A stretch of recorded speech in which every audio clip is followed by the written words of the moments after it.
On a beautiful spring morning, Peace left school and went out into the street without even taking off his uniform.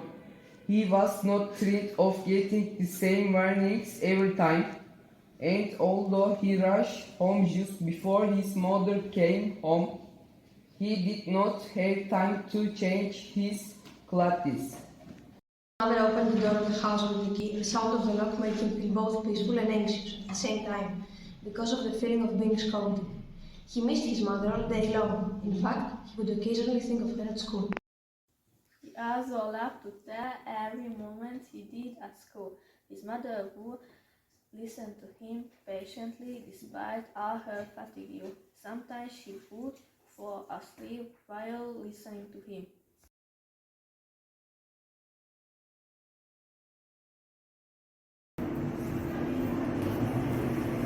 In this chaotic environment of his country, his father's absence from home always made Peace uneasy.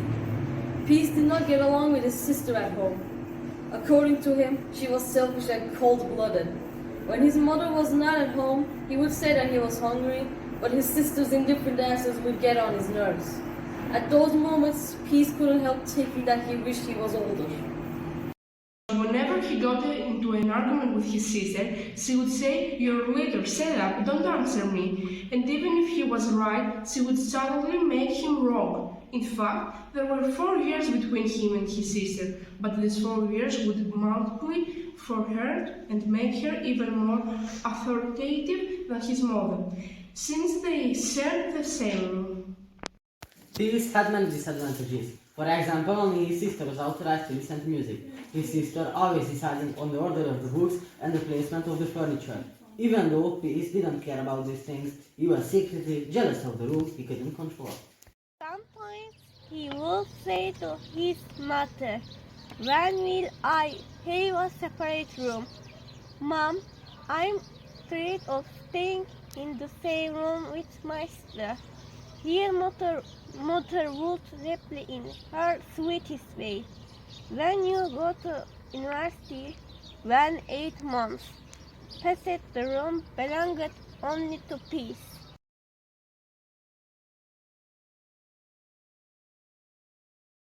Peace was actually not as brave as his sister because living in a different country was quite scary for Peace. However, the chaos in his country scared him a lot. But as he saw his father's efforts for his country, he felt embarrassed, thinking that his fear was childish. Because according to his father, his country was big, strong and could never be harmed. But what he saw around him and what he heard on the news contradicted what his father told him. When Peace turned 15, he was as confused as his country. He still had 2 years to go to university, contrary to his father's wishes. Peace wanted to be an engineer or a soccer player. His father said that he should be a soldier, that he should protect his country in all circumstances. However, Peace never had the discipline required in a soldier. He was a boy who loved research and enjoyed working with machines. He dreamed of holding a screwdriver, not a gun. And he loved to chase balls and play wedges with his friends. His mother's only wish for her son was for him to live a happy life, a happy and safe life. He now living in difficult conditions. He knew that his home was no longer safe, but he could not destroy the hope in him. Even when the situation of his country, which was getting worse and worse, was in deadlock, there was hope in him. Now, this hope was disappearing slowly.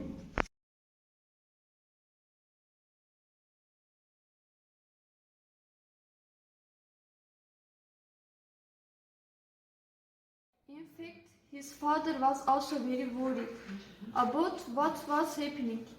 His country was in the middle of the war. Peace listened to his parents talking, but he could not say anything. He was worried because most of his friends had left their country and settled as refugees in neighboring countries. His mother said, "Let's go to another country for our children." We had to do it for them to have a good future. For his father, this was absolutely unacceptable. To flee his homeland was to betray it.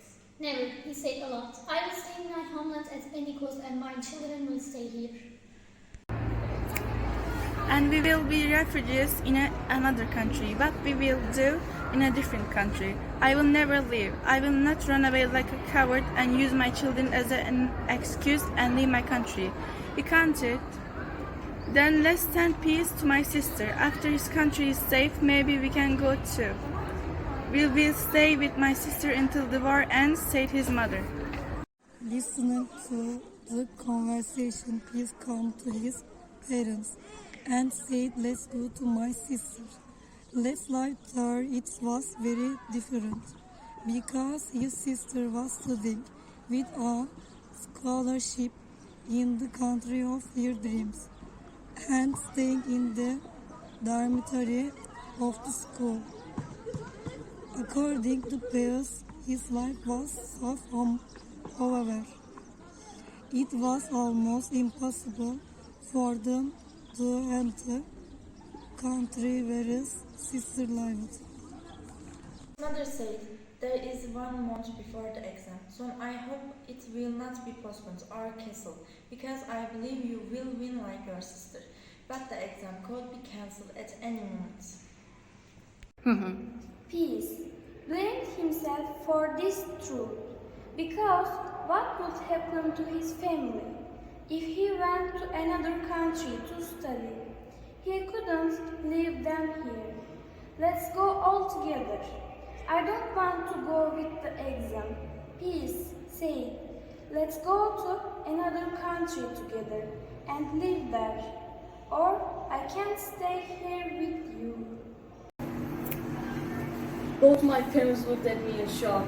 They didn't expect to hear these words from my mouth. Me? So, what are we going to do? Dad, son, it's not your decision. We will take care of it. Mom, let the kid talk. Of course, he has every right to express his opinion.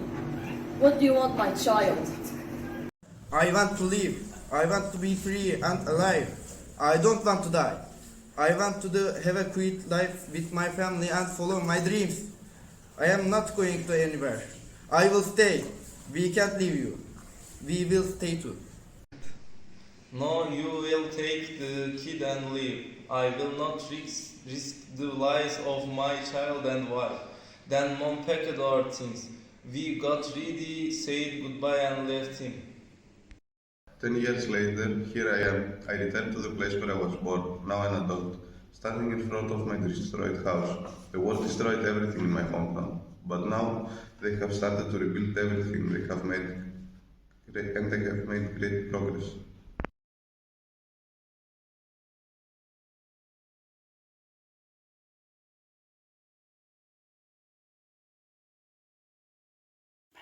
The war forced us to leave our family home, the place where I was born, grew up, and played in my first matches. Our enemies hated us. They killed us. My land has been destroyed. The screams and moans of my friends still ring in my ears. The sight of the dead people is still in my mind. But look at me now, stronger than ever before. All these tragedies have made me stronger. For some reason, I thought there was nothing after the war, but there was before the war, during the war, and after the war, and I was in it. And I survived, strong, happy, fulfilled, and successful. That's what I am now. War, and this become my goal life from now on, to bring peace, to stop war, to help people get back on their feet. I really hope no one goes through what I went through and ended up in the station. I wasn't, but I think that together we can all keep peace and create a better world. And so I left my country forever, but now I'm restful.